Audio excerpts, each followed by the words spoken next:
right, get ready to grab a cozy blanket, snuggle up, and stargaze. Joining us this morning is travel expert and editor of Travel and Style magazine, Jennifer Weatherhead-Harrington. Good morning to you, Jennifer.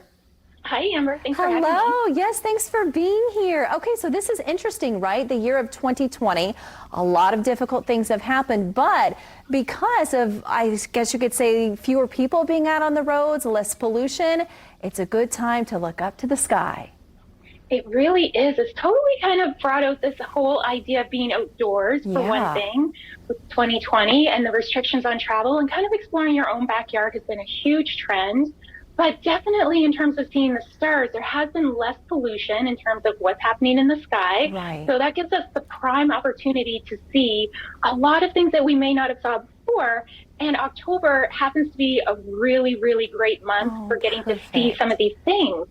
So you're going to get to see things like the Milky Way, even Mars, Saturn, and Jupiter are going to be visible during the month of October. Mars especially, you'll be able to see with the naked eye. I was going to say, normally can't do. So no binoculars needed, perhaps. No, I mean, you will, if you want a really, really close look, you're going to want to look through binoculars, or even better, a telescope if you can get your hands on one. I know they have kind of sold out because this has become a big trend in 2020, but you can even see with your naked eye the Milky Way you can see easily, and there's even a chance this week of seeing the Northern Lights.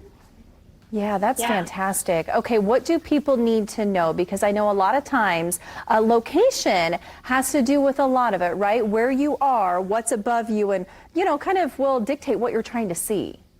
Exactly. But I mean, the one thing that's great is that you don't have to travel the world to be able to see the stars. You can do it in your own state, which is amazing. Yes. But you do want to make sure that you're at least, I would say, 2 to 3 hours, maybe even an hour and a half outside of the city center. You want to get away from that light bubble, so that way you can see even more. That will give you the best chance to see something like the Milky Way.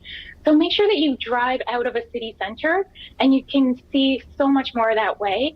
And another thing I would say is always look at these amazing apps that we have on our phone. So these are all new to me. I didn't know that these existed until like maybe about a month ago. My neighbor's like, look what I have on my phone. And I thought, I know, what? Pretty remarkable that you can see these things on your phone, and some of them you can even just hold up to the sky and it will start to highlight different constellations and interesting points there. So you can really learn a lot. It's great for families and for kids too if they're wanting to learn those things. A few apps that I love are SkyChart, Skyview Light, and even the NASA app can help you out with this. That is so cool. That's really all you need. Maybe some binoculars in your phone, and you can see so much. Yeah, let's talk about specific stargazing spots in Indiana, Jennifer, because you have essentially done the work for us, telling us where to go to get a really nice view.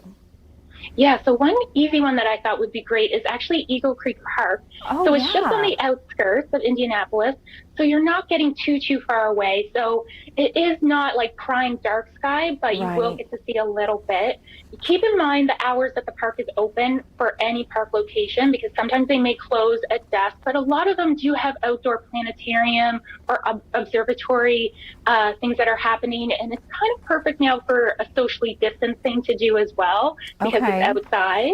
So just double check all of those things, but that's one easy spot to get to, I think. Okay, what is another one? I know you suggest Indiana Dunes National Park.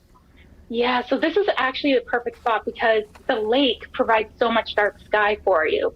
So if you're looking to really get into seeing those stars, go there, get on that beach. You can see some incredible stars, that you'd be able to see the Milky Way. That might even be your best spot to see the Northern Lights if by chance it's a beautiful night and it's not the full moon or anything like that. You might even get a glimpse of that, which is pretty rare. So that's a really good spot to check out as well. That is so neat. Okay, and then this last one, Turkey Run State Park. I've been there a few times as well.